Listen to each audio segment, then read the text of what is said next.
الحمد لله نحمده ونستعينه ونستغفره ونؤمن به ونتوكل عليه ونعوذ بالله من شرور أنفسنا ومن سيئات أعمالنا من يهده الله فلا مضل له ومن يضلله فلا هادي له ونشهد أن لا إله إلا الله وحده لا شريك له ونشهد أن سيدنا وسندنا ومولانا محمدا عبده ورسوله صلى الله تعالى عليه وعلى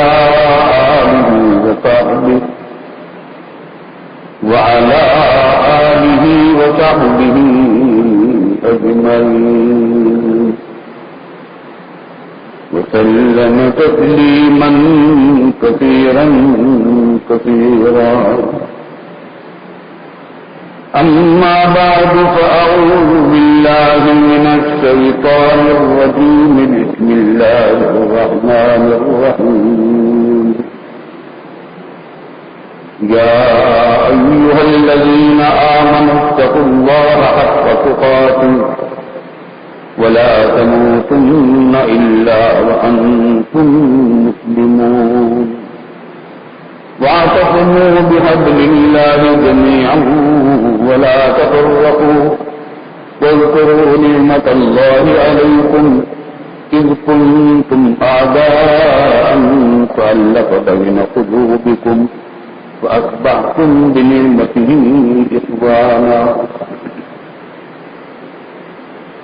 بزرگان محترم برادران عزیز، پچھلے جمعہ تو سفر کی وجہ سے حاضر نہ ہو سکا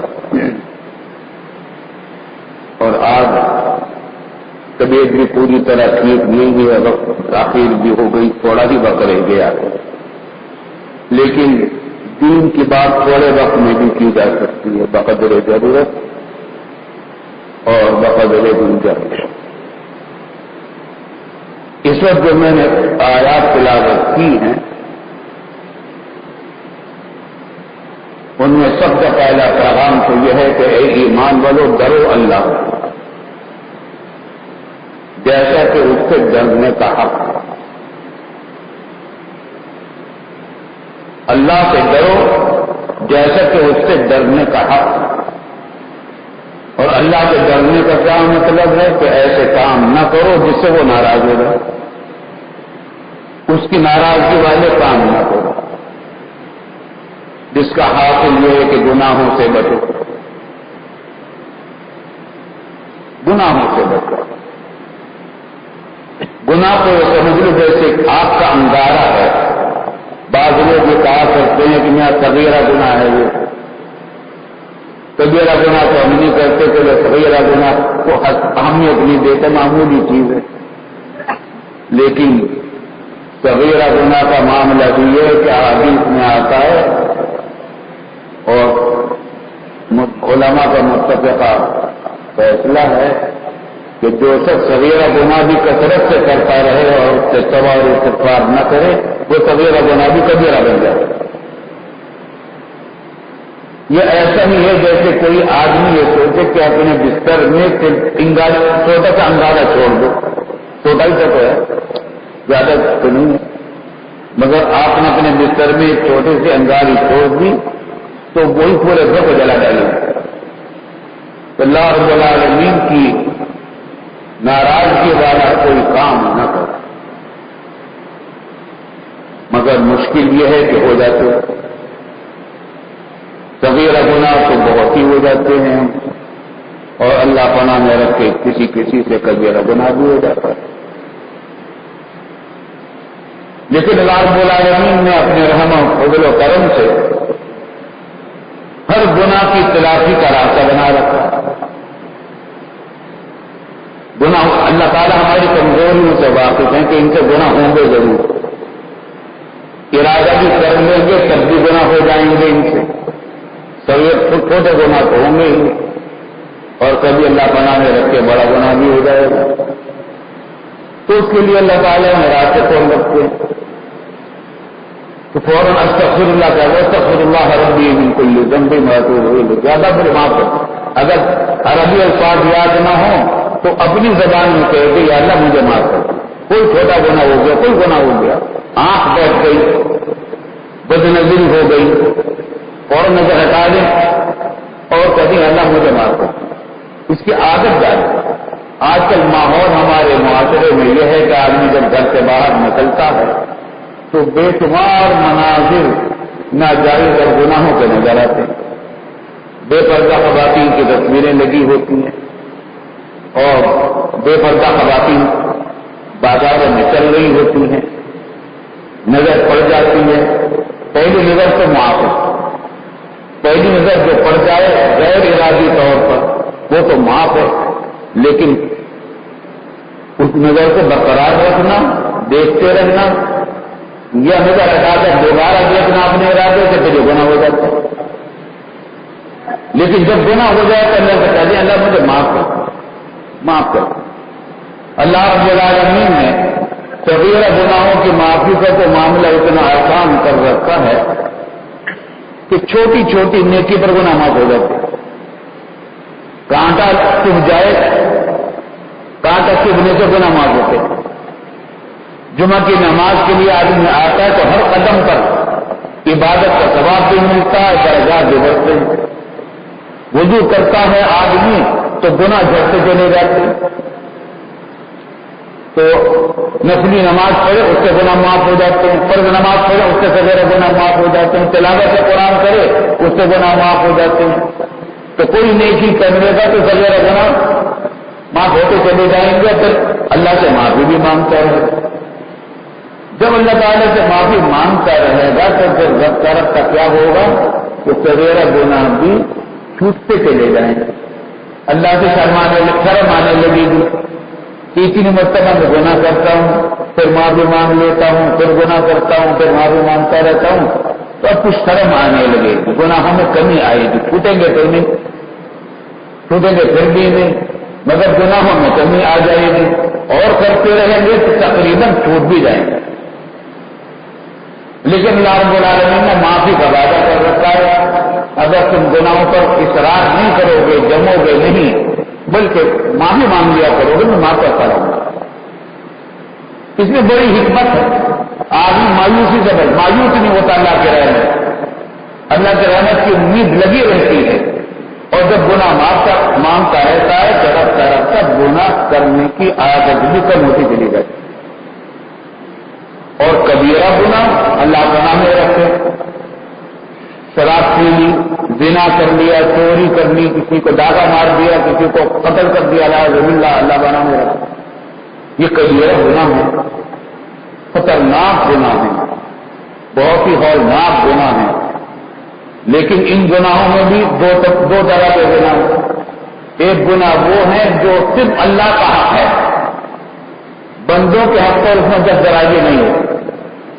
مثلا کسی نے شراب پی لی، اس سے کسی دوسرے بندے کا کوئی نقصان نہیں ہو رہا، لیکن چونکہ اللہ نے منع کر رکھا ہے اور اللہ تعالیٰ ناراض ہوتا ہے اس سے، تو گناہ کبیرہ ہے، لیکن توبہ سے معاف ہو جائے گا۔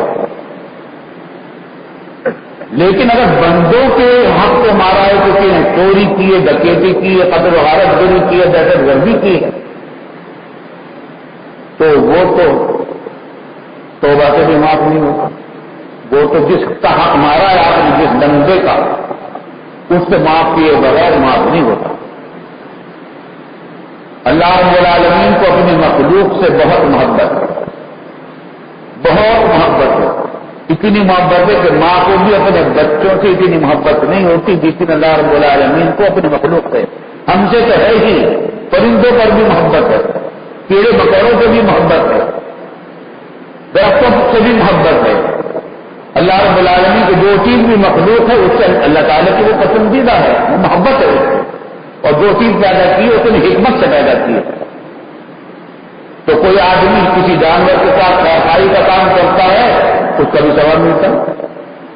حدیث میں آتا ہے کہ ایک فاحشہ عورت، بدکار پیشہ ور فاحشہ عورت تھی، وہ جنگل میں چلی جا رہی تھی، پیاس لگی تو کنویں میں نیچے اپنا کنواں کو ڈال کر کسی طریقے سے اس نے پانی نکال لیا، پی لیا۔ پھر اس نے دیکھا کہ ایک کتے کا بچہ ہے، وہ بھی ایسا پیاسا ہے کہ وہ جو زمین گیلی تھی، کچی زمین، تو اپنی پیاس کو بجھانے کے لیے وہ اپنی زبان سے اس زمین کو چاٹ رہا تھا۔ اس کو رحم آیا کہ اللہ کی مخلوق ہے، ابھی تھوڑی دیر پہلے مجھے کیسی پیاس لگی ہوئی تھی، میں اس کی پیاس کا انتظام کروں۔ تو اس کے پاؤں میں اس نے چمڑے کے موزے پہنے ہوئے تھے، اپنے کسی دوپٹے وغیرہ میں ڈال کر لگا کر اس کو کنویں میں ڈالا اور پانی نکال کر اس کو پانی پلا دیا۔ حدیث میں آتا ہے کہ اس ایک عمل سے اس کی مغفرت ہو گئی، بخشش ہو گئی۔ ایک اور بزرگ کا واقعہ ہمارے شیخ نے سنایا تھا، بڑے بزرگ تھے، بڑے عالم تھے، بہت کام کیے تھے دین کے۔ انتقال ہوا تو کسی نے خواب میں دیکھا اور حال پوچھا تو انہوں نے کہا کہ جان بچ گئی، اللہ نے بچا لیا مجھے، ورنہ میں تو پھنس گیا تھا۔ کیا؟ اللہ نے مجھ سے پوچھا کہ تم میرے لیے کیا لائے ہو، اپنا کون سا عمل ہے جو تم نے میرے لیے کیا؟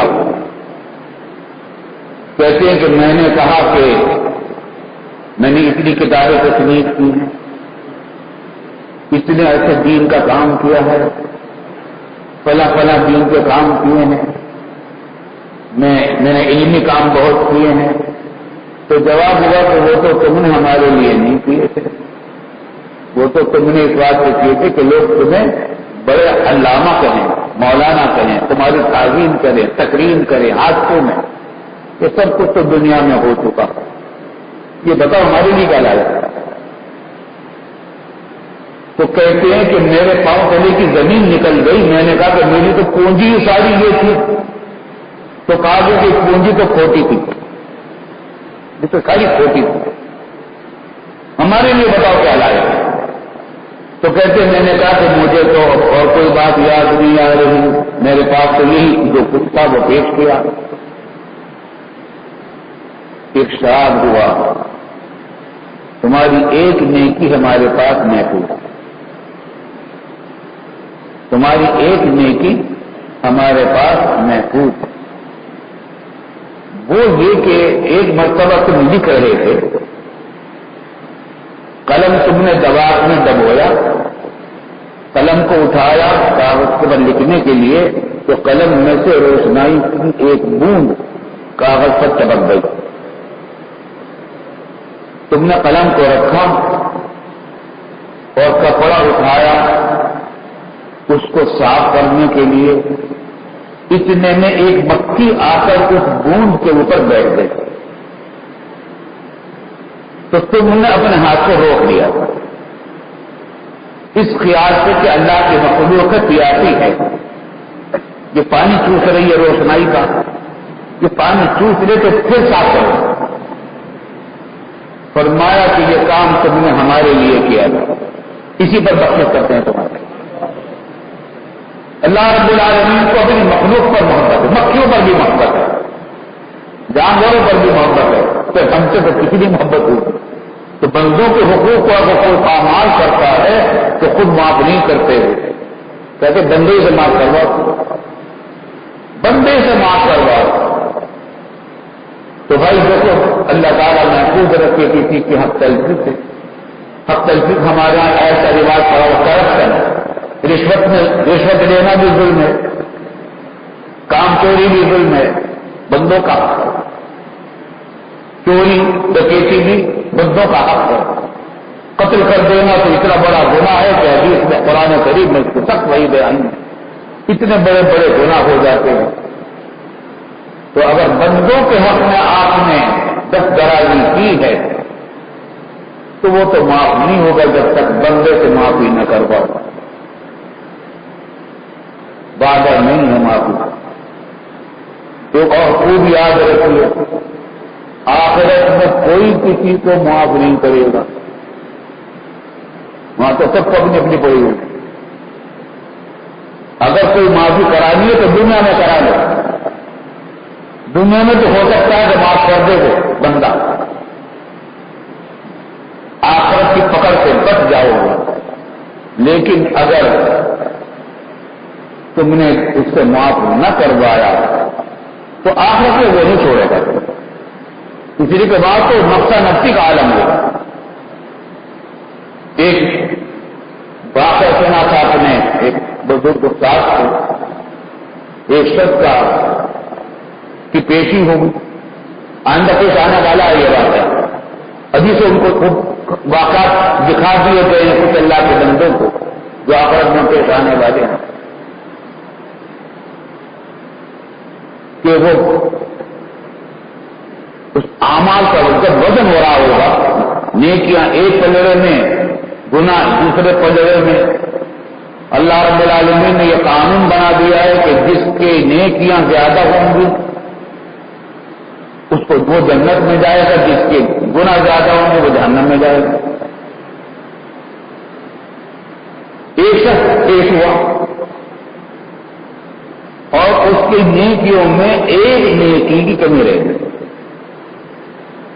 تھوڑا سا نیکیوں کا پلہ تھوڑا سا اوسا رہ گیا، گناہوں کا تھوڑا سا جو رہ گیا، ایک نیکی اگر مل جائے تو بخشش ہو جائے۔ فرشتوں نے کہا کہ ایک نیکی کی کمی ہے وہ لے آؤ کہیں سے تو بخشش ہو جائے گی۔ یہ اس کو بڑا اطمینان ہوا کہ معاملہ آسان ہے، کسی سے بھی مانگ لوں گا، حافظ قرآن سے مانگ لوں گا۔ حافظ قرآن کو تو ایک ایک گھر پر 10 نیکیاں ملتی تھی، اور بہت سارے لوگ ہوں گے تو صاحب ایک نیکی تو ہر ایک بھی لے لے گا، تو دوست سے مانگے گا تو دوست کہہ رہنا چاہ دوستی یہاں نہیں چلتی، یہاں تو ہمیں اپنا حساب نہیں پڑا ہوگا، میرے پاس کمی رہ گئی تو کیا کروں گا؟ بھائی کے پاس جائے گا، وہی بھی یہی جواب دے دے گا۔ باپ کے پاس جائے گا، باپ بھی کہے گا کہ بیٹا زندگی میں جو کچھ تمہارے ساتھ میں کر سکتا تھا کر چکا، یہاں تو مجھے اپنی جان کی پڑی ہوئی ہے۔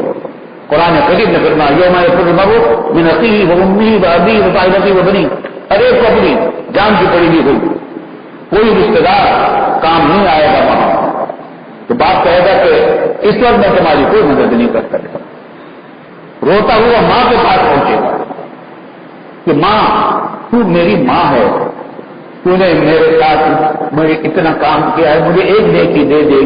ماں کہے گی کہ بیٹا تیری خاطر میں نے راتوں کی نیند کھوئی تھی، بھوکا رہ کر تجھ کو پلایا تھا، پیاسا رہ کر تجھ کو پلایا تھا، لیکن یہاں تو مجھے اپنی جان کی پڑی ہوئی ہے، میں تمہاری کوئی مدد نہیں کرتا۔ ماں بھی جواب دے دے گی۔ ایک اور آدمی وہاں بیٹھا ہوگا، وہ دیکھ رہا ہوگا کہ پریشان پھر رہا ہے، وہ بلائے گا، پوچھے گا کیا کچھ ہے تمہارا، کیا پریشانی ہے، وہ اپنا ماجرا سنائے گا، تو یہ وہ کہے گا کہ وہ آدمی بیٹھا ہوا تھا، وہ کہے گا عجیب قصہ ہے، تمہارے پاس ایک نیکی کی کمی، میرے پاس نیکی ہی صرف ایک ہے، جب تمہاری اتنی نیکی تمہیں نہ بچا سکی تو میری ایک نیکی مجھے کیا بچائے گی، چلو تمہارے کام آ جائے گی، تم یہ لے لو۔ یہ خوشی خوشی لے کر جائے گا اور نیکی ڈال دے گا، پلڑے میں پلڑا جھک جائے گا، بخشش ہو جائے گی۔ اللہ تعالیٰ پوچھیں گے اس سے کہ تو یہ کہاں سے لایا؟ اللہ تعالیٰ تو جانتے ہیں جا رہے ہوں، مگر لوگوں کو جتانے کے لیے، فرشتوں کو جتانے کے لیے پوچھیں گے کہاں سے لے آئے؟ کہ آپ تو جانتے ہیں کہ اللہ کا آپ کا بندہ بیٹھا ہوا تھا، اس نے مجھے دے دی، کہا کہ لاؤ اس کو سخی۔ آج وہ ایسا سخی کون ہے کہ تیرے ماں اور باپ نے بھی انکار کر دیا تھا اور تیرے ساتھ اسے سخاوت کر دیا کہ نازک موقع پر بلایا گیا، پیشی ہوئی، پوچھا کہ میں یہ کیا کیسے کر دیا؟ تو اس نے کہا کہ میں نے یہ سوچا تھا کہ میری ایک نیکی جب اس کو اتنی ساری نیکیاں نہ بچا سکی تو مجھے ایک نیکی کیسے بچائی گی؟ تو میں نے سوچا کہ میرے ایک بھائی کے کام آ جائے یہ نیکی، تاکہ اس کی تو بخشش ہو جائے۔ اللہ تعالیٰ فرمائیں گے کہ تو نے میرے بندے پر رحم کیا، میں تیرے اوپر رحم کرتا ہوں، تیری بھی بخش کرتا ہوں۔ اللہ رب العالمین کو اپنی مخلوق تو محبت ہے، اور پھر ان انسانوں سے بہت زیادہ اور مومنین سے تو بہت زیادہ، لیکن آج قتل و غارت گری ہمارے پورے ملک میں پھیلی ہوئی ہے۔ اللہ تعالیٰ قرآن میں رکھی، اللہ تعالیٰ کی طرف سے عذاب ہے، ہمارے گناہوں کا عذاب ہے۔ ان گناہوں سے توبہ کرنے کی ضرورت ہے، گناہوں سے توبہ کریں۔ اور میری درخواست ہے کہ اگر ہر شخص اتنا اہتمام کر لے کہ روزانہ ایک تسبیح پڑھ لیا کرے، لا الہ الا انت سبحانک انی کنت من الظالمین، آیت کریمہ، اس کا پڑھ لیا کریں اور گناہوں سے معافی مانگا کریں۔ اپنے بچوں کو، گھر والوں کو بھی ترغیب دیں۔ اللہ تعالیٰ سے اگر ہم نے سب نے گناہوں سے معافی مانگ لی اور گناہوں کو چھوڑنے کا اہتمام کرنے لگے، انشاءاللہ عذاب ٹل جائے گا۔ اللہ تعالیٰ ہمیں ہر عذاب سے محفوظ رکھے، دنیا کے عذاب سے بھی، آخرت کے عذاب سے بھی۔ وآخر دعوانا الحمدللہ۔